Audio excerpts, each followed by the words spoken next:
ProjectAD.me has some of the best supplements around. You guys know that I've supported Project AD from the beginning. They've supported Beast Fitness Radio from the beginning. Joe Binley over there has a whole team of just amazing guys. If you go to their website, you can actually check out and see their entire health line, which includes a fiber product, an actual greens and reds product, a heart and liver and kidney-based products. We have an actual one of the best glucose disposal agents on the market, if not the best. We have Aminotor, which is essentially essential and branched amino acid product. We have Nitrox, which is more of a pump-based formula. We have Raging Full, which is going to be your intra-workout carbohydrates, but also could be used in a peri-workout setting. There is things for digestion, there's things for energy, there's things for fat loss. Overall, Project AD has everything you need. Use coupon code BFR25 at checkout to save you guys some money and obviously to support this podcast and support Joe Binley. Mike Arnold has been nice enough to come on Beast Fitness Radio weekly, do Q&As, do topic videos, and so because of that, and because he actually does help sponsor this podcast as well, we want to show him some support. Check out maresearchchems.net, coupon code ALEX15, and masubs.com for code ALEX20. Over at MA Research Chems, those are all HPLC tested peptides, SARMs, all that kind of good stuff. And over at masubs.com, he has more of his specialty-based supplements. Guys, please go support him. You're supporting the show, you're supporting me, you're supporting Mike Arnold. All good guys. Thank you so much. Enjoy the episode. Disclaimer. I wanted to say right up front that all MA research compounds are for research use only. In vitro use research is the only legal acceptable application. So anything we're going to talk about from this point forward is strictly done for entertainment purposes. There are no recommendations or guidelines given outside the realm of entertainment. What's up, everyone? Online prep coach Alex Kickel here with theprepcoach.com and back with another episode of Beast Fitness Radio. This episode is going to be all about a quote-unquote fat burner family tree that I made. So this was actually a question from, and I really forget the person's name. I should have written it down, but they had a question on one of the Mike Arnold PED Q&As, and we thought, you know what, I should make this its own post, its own episode, because it'd be really cool. And then I started making it, and I realized, holy shit, this is kind of a bigger task that I'm undertaking than I thought. And so I wanted to put this together, and I want to be very upfront with certain things. First of all, number one, this is the first iteration of this fat burner family tree, we'll say.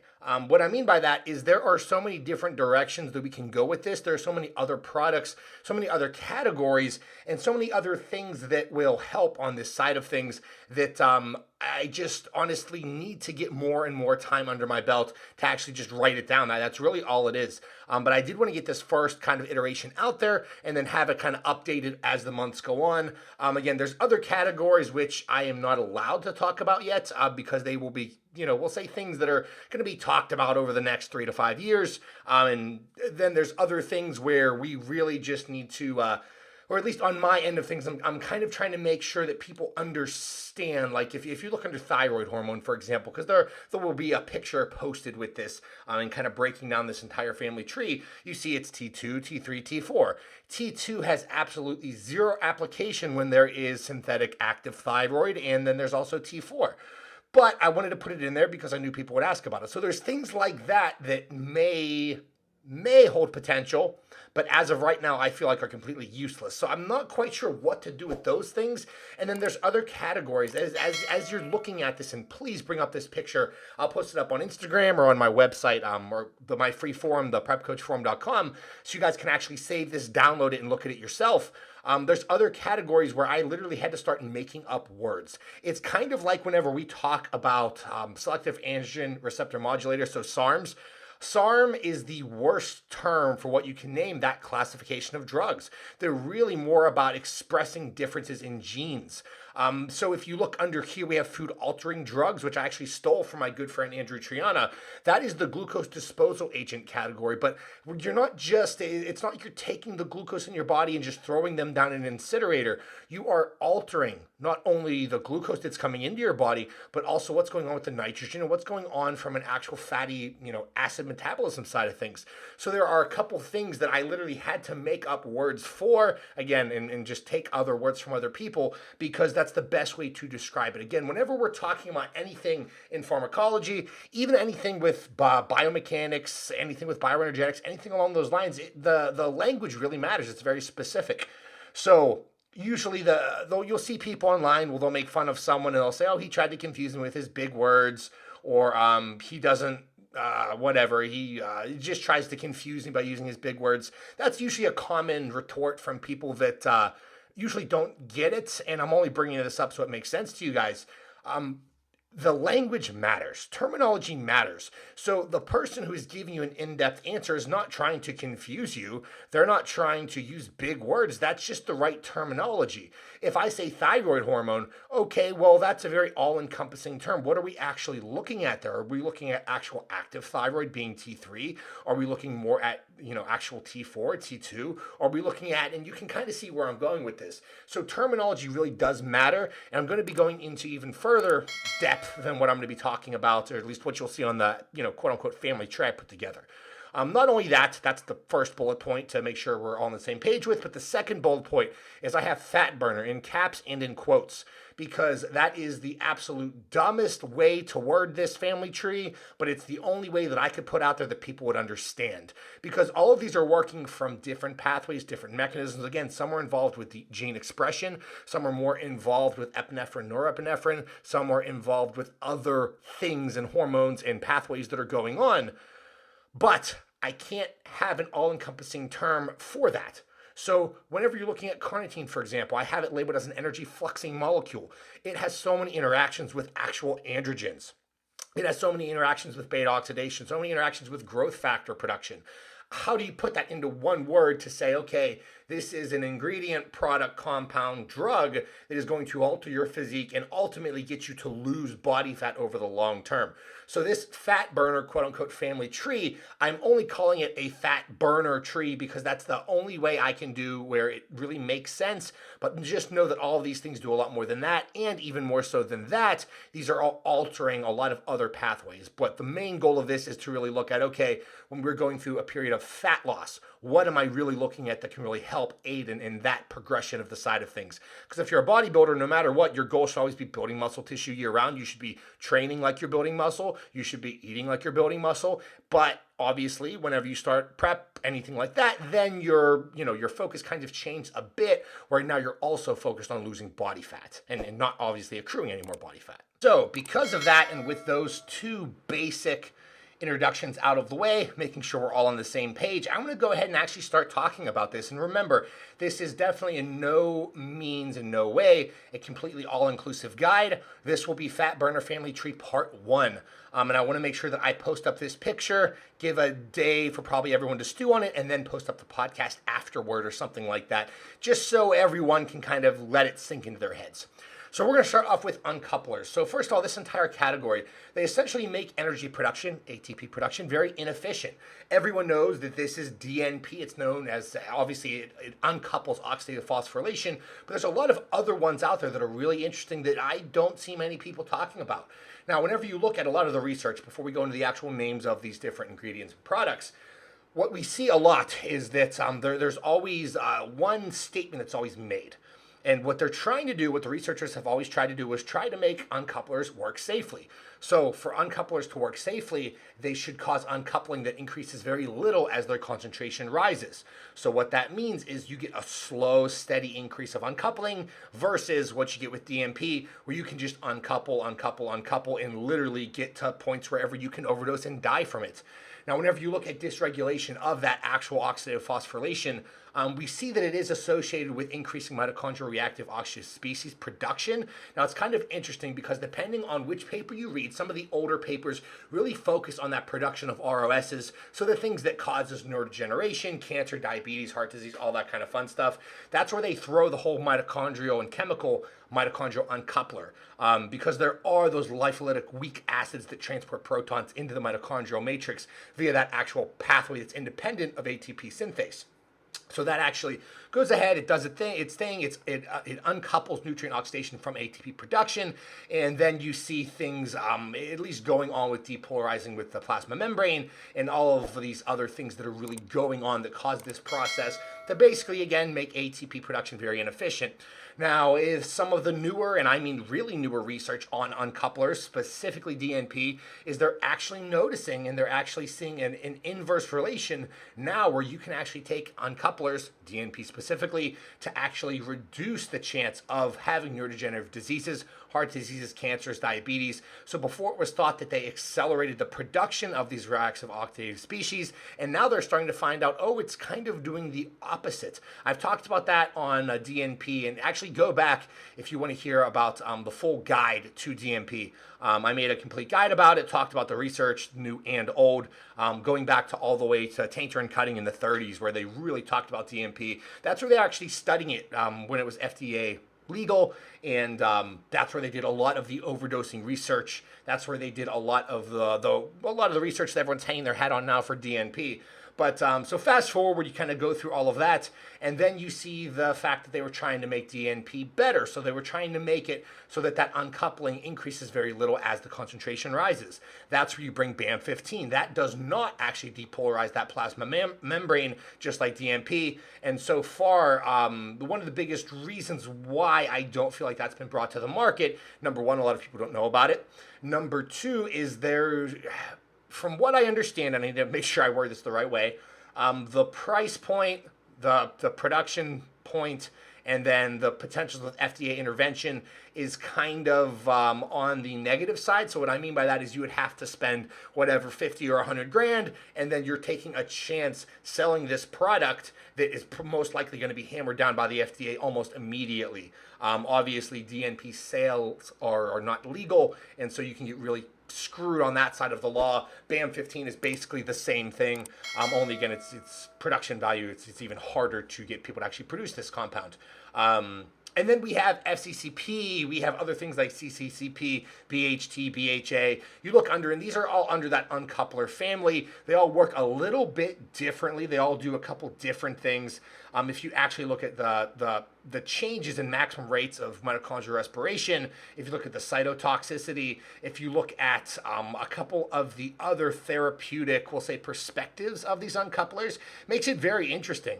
The pharmacological uncoupling for the treatment of all this massive list of diseases is really coming down to what it does with altering mitochondrial function. And they're starting to come around, they're starting to figure out that DNP is actually doing that for the better when it's used in therapeutic doses. So I'm going to repeat that one more time. When it's used in therapeutic doses. Bodybuilders generally do not take therapeutic doses. So under this uncoupler family, the only one anyone's going to have access to is going to be DNP. The only one we have literature to is going to be DNP. And the only one that I have experience with, and almost every other coach or athlete out there has experience with, is going to be DNP. So when you look at that, okay, it kind of knocks BAM15, FCCP, and all these other ones out of the window because they're not going to be able to be got, or that's probably poor English. They're not going to be very readily available. That sounds a little bit better.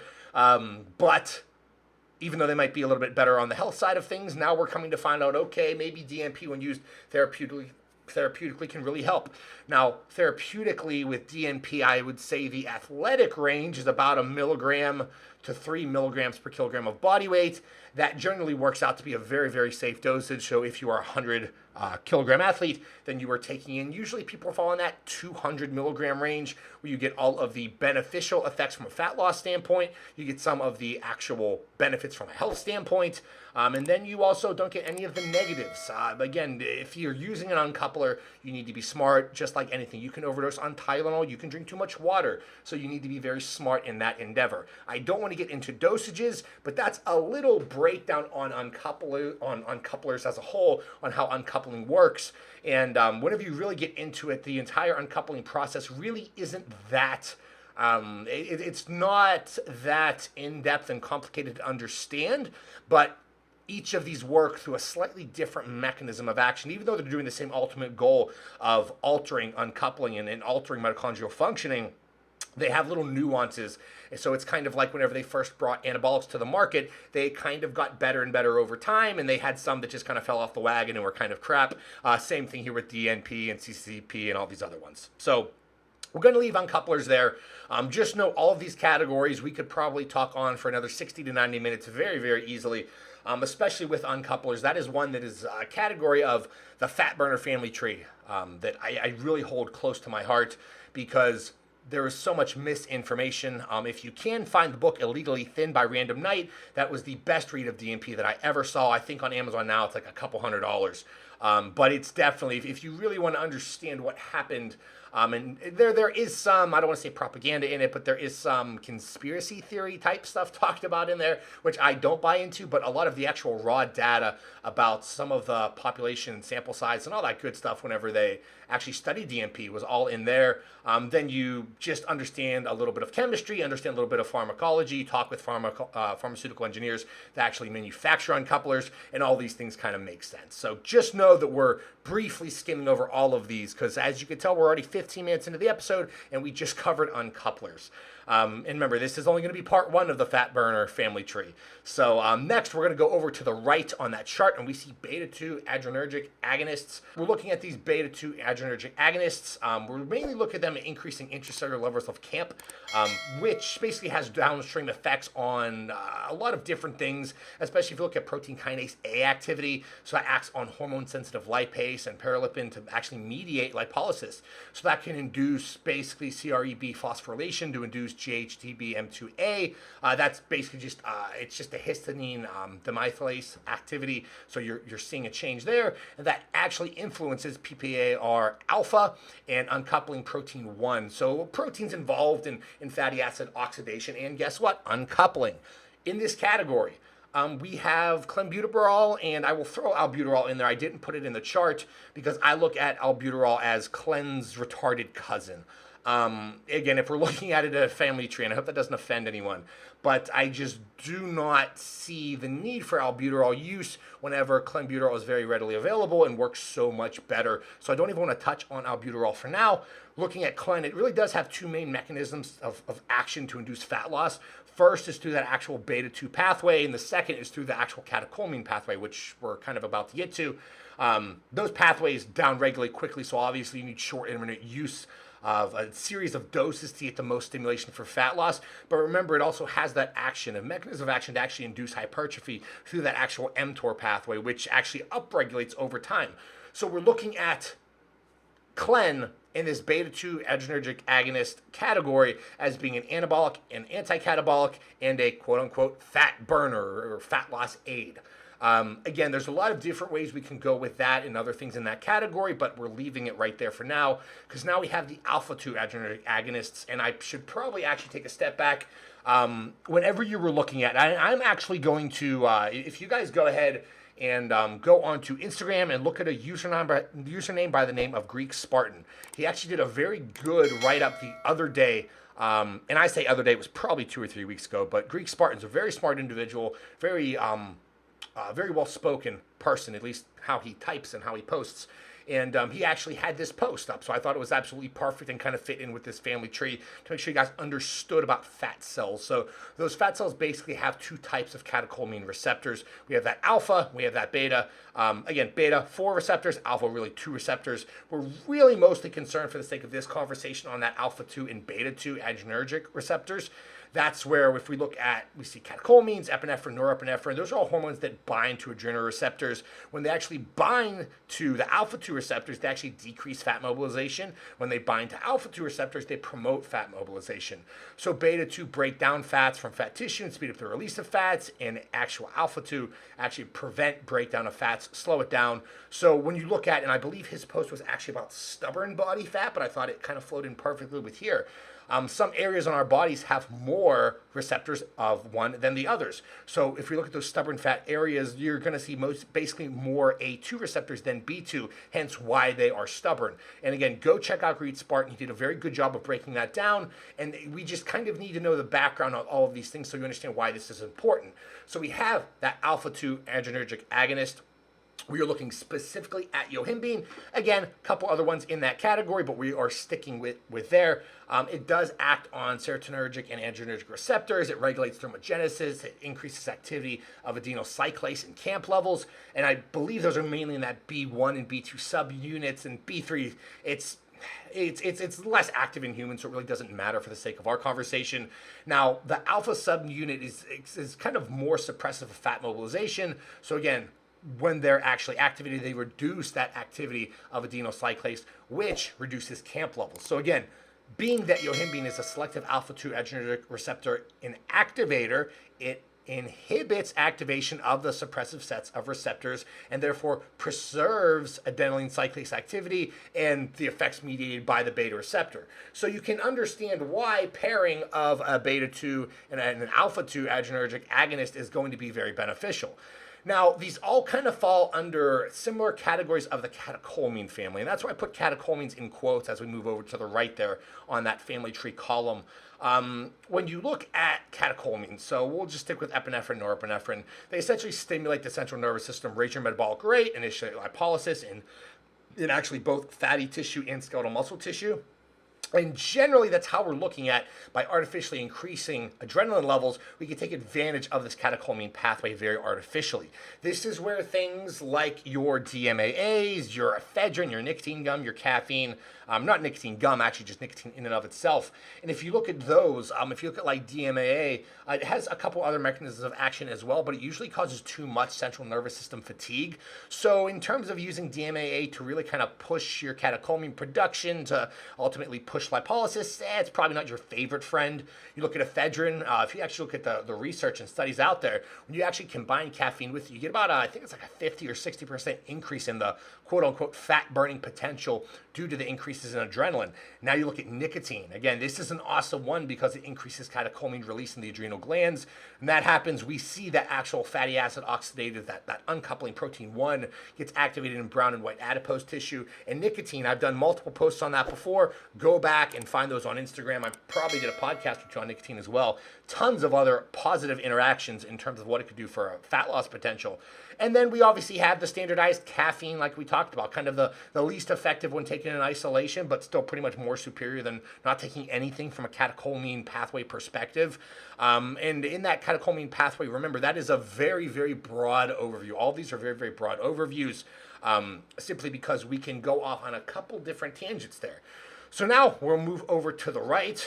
Thyroid hormone. Here's a cool one. So now we look at thyroid hormone. Look at the basics. Generally, thyroid hormone increases basal metabolic rate. It affects protein synthesis. It regulates protein, fat, carbohydrate metabolism. It affects how cells use energetic compounds, increases our body's sensitivity to catecholamines by permissiveness. So you see how these all kind of play together where, oh, okay, you take one, it makes the other one better, which makes the other one better, which makes the other one better. I'm not saying throw the kitchen sink at it, but you can understand, oh, okay, this is why bodybuilders use this hormone and this quote-unquote fat burner and target this catecholamine pathway and do all these different things when they're trying to lose fat, because it all kind of builds off of each other. And I don't want to say it's the 1 + 1 = 3, but it kind of is. Now, in this category, we have T3, which is active thyroid. It's very non-calorically selective from where it pulls calories from. So what that means is, doesn't matter if it's fat tissue, doesn't matter if it's muscle tissue, it's going to be pulling calories anywhere it can.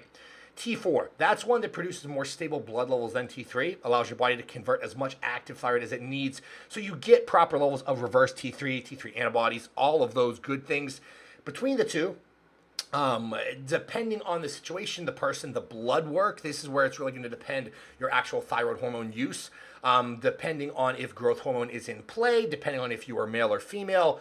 That is a very interesting one to talk about, actual male to female differences in thyroid hormone metabolism and what they actually respond better to. This is one, and I hate to say this, but a lot of well-known coaches are very well-known out there for getting females into shape. All they do is work with females, and they will just kill these women on T3. And yet these women don't seem to lose muscle tissue like a male would if he took 100 or 200 micrograms of T3. And again, this is just being very honest about what's going on out there. Now, from the gender perspective, this is where you really have to take the individual into account. But one thing I can say 100% certain is that females respond way better to T3 than males do, and males respond way better to T4 than females do. There's some interesting things on the physiology side of things there. If you actually go out and read Lyle McDonald's book on what's it called, Female Fitness, whatever that book's called, obviously go check him out. Because he is the man when it comes to actual female metabolism and just everything regarding to females. But in terms of the pharmacological side of things, I have seen the trend happen hundreds and hundreds of times, time and time again, and it's always very consistent. Females always respond better to higher levels of T3, and males will always respond better to higher levels of T4. That could be my population size and sample size that I've worked with over the past 8 years. It could not be. It could be a lot of things going on there. But that's how we kind of see thyroid hormone being broken down. I'm not a fan, and if you've listened to the Mike Arnold PD Q&A, me and Mike are always the same with that.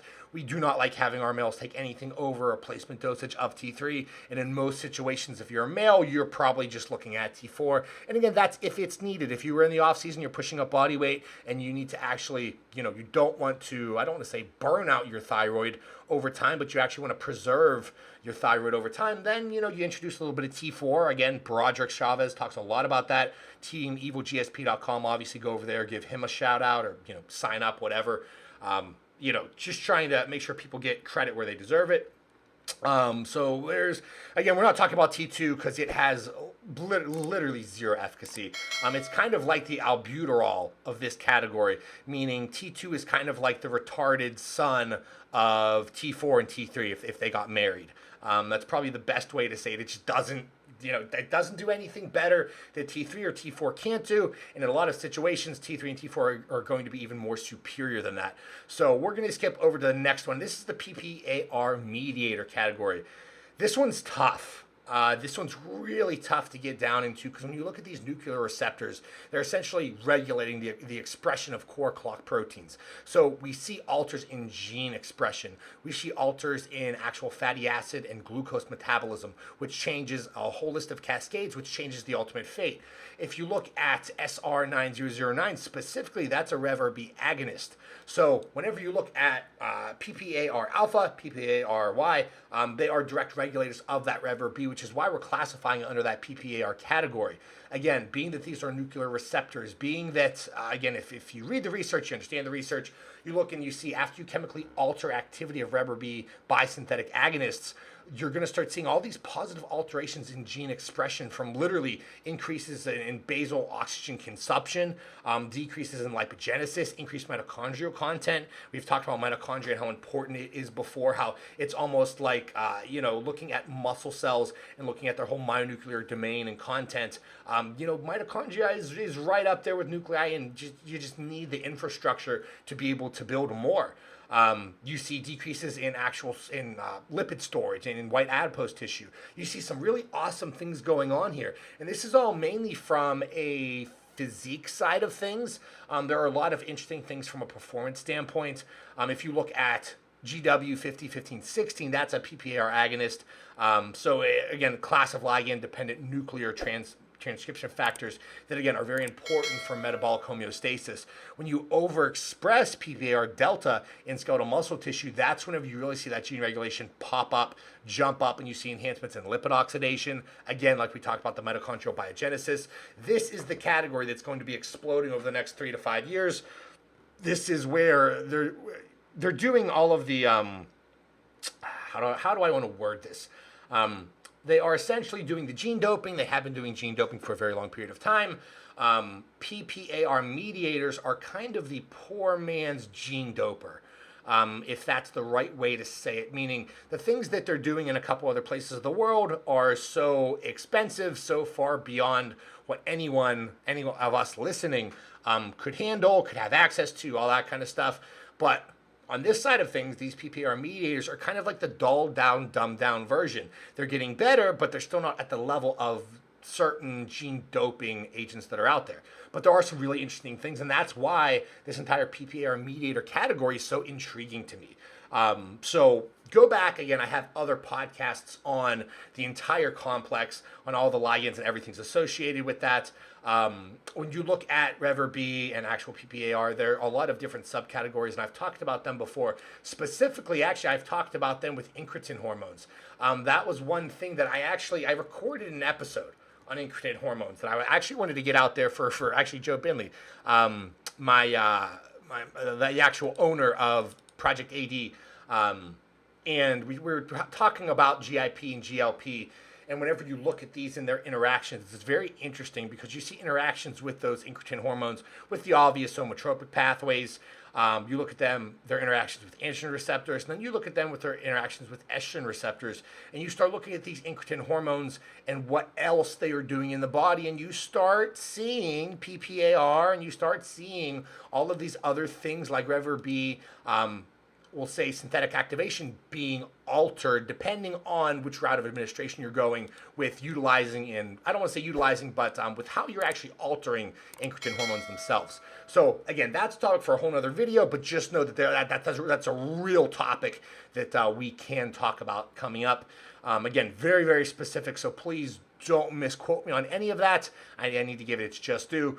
Now we have the second to the last category, which is food-altering drugs. So again, where the glucose disposal agent should be.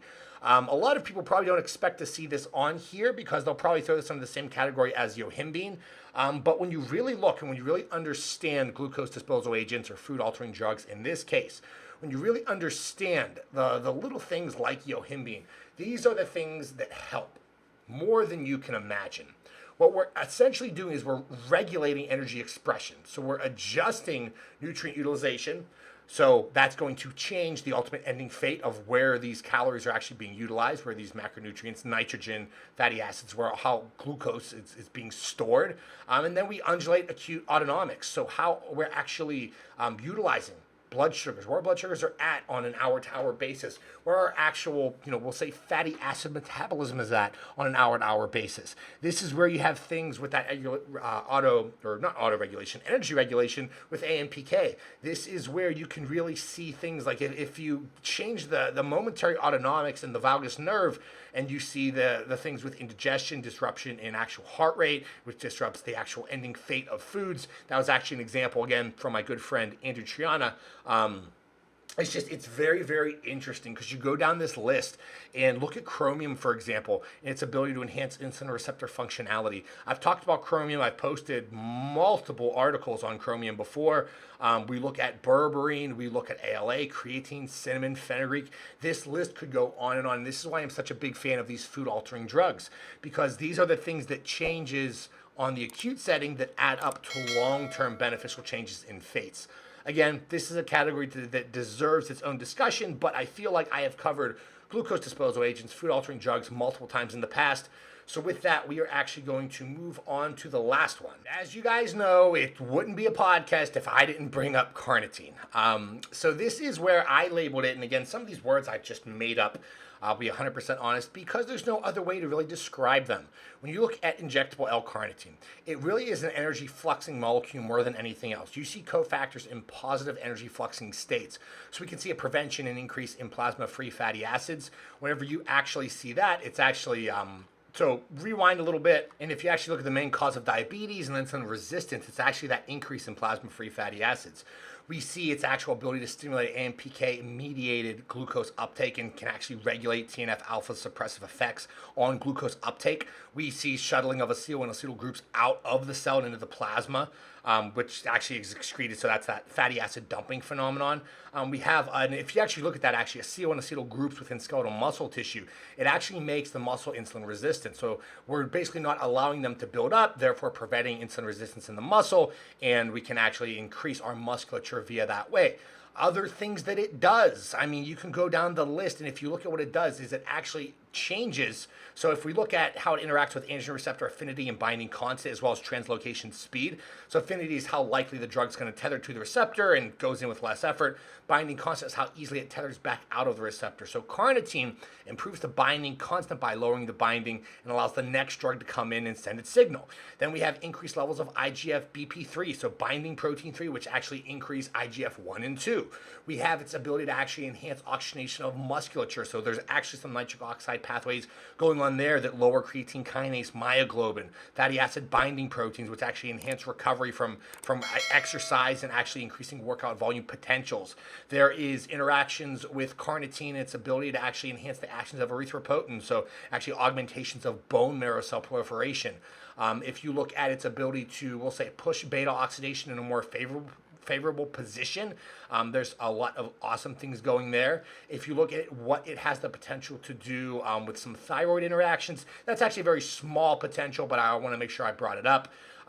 Whenever you look at the actual IGF-1, PI3K, or PI3K AKT signaling pathway, That's a very interesting one where we actually have ubiquitin is bound to sulfhydride groups of E1 transferred over from E1 to E2, then E3, which is MURIF, and then we have the angiotensin 1 catalyst to transfer from ubiquitin from E2 to the actual amino group of the target protein. So essentially what we're looking at is this actual ability to increase, and this is how it actually increases IGF-BP3. It increases binding protein 3, and through that long list of cascades that we just talked about, actually increases the effectiveness of IGF-1 and 2. So right there, you're going to be getting more utilization of your growth factor production out of your growth hormone MK677, whatever growth hormone peptide you're trying to do. Not only that, but it improves dietary carnitine, or dietary carnitine improves nitrogen utilization in low energy circumstances. So what do androgens do? They improve nitrogen efficiency. Now we also have carnitine improving nitrogen utilization. So it's kind of a double fold effect. And we can literally keep going on and on with what it does with the actual ammonia recycling interaction process, with the obviously the Krebs cycle, all that good shit, the urea cycle, go into its interactions with, like I mentioned before, the entire PPAR family, the expression of that peroxisome proliferator activated receptor and all the ligand related transcription factors involved there that control gene expression. And you can just go on, and that's why it's an energy fluxing molecule, because it does so many positive good things. And I really think that right there, being that this episode was already 35 minutes and we just briefly covered upon each quote unquote family, because there's a lot of interactions between them all. They all do a lot of different things. But at the end of the day, if you are trying to improve your body composition, if you're in a fat loss phase where you're trying to lose body fat, this would be the list that you want to be shopping from. Do you need an uncoupler? Are you looking more at actually needing an alpha 2 or beta 2 adrenergic agonist aid? Are you looking more at pushing the catecholamine pathway? Are there interactions, negative interactions with thyroid that would cause you to need to take thyroid hormone? Are you in a position where you may need to mediate PPAR activity and REVER-B activity? Does your nutritional setup dictate that you need food-altering drugs? Are you in the position androgenically to actually utilize an energy fluxing molecule like L-carnitine? These are the questions you need to ask yourself. And I feel like as a base for this fat burner quote-unquote family tree, I feel like this is a really good base to start off of, and I really, really do hope you guys enjoy this. Again, I want to keep working on this over the next month or so, because I'm just not quite sure how to put down the rest of my thoughts. As you can see, if you're looking at the picture, there's a big blank space to the right of the energy fluxing molecule category of injectable L-carnitine. Because there's even more that we could add to this list, but these are going to be the main ones that I would focus on. These are going to be the main ones that I would probably talk about more and I have the most experience with. The other ones, I just really need to get my thoughts down on paper, but I wanted to get this out to you guys as soon as possible, because I had a really big, actually I asked a couple people and they told a couple of their friends, and I had a massively big response about it. So I hope you guys enjoy this. Again, a lot more to come. Remember to keep all of this shit in context, and as always, thank you guys so much for listening. See you next time.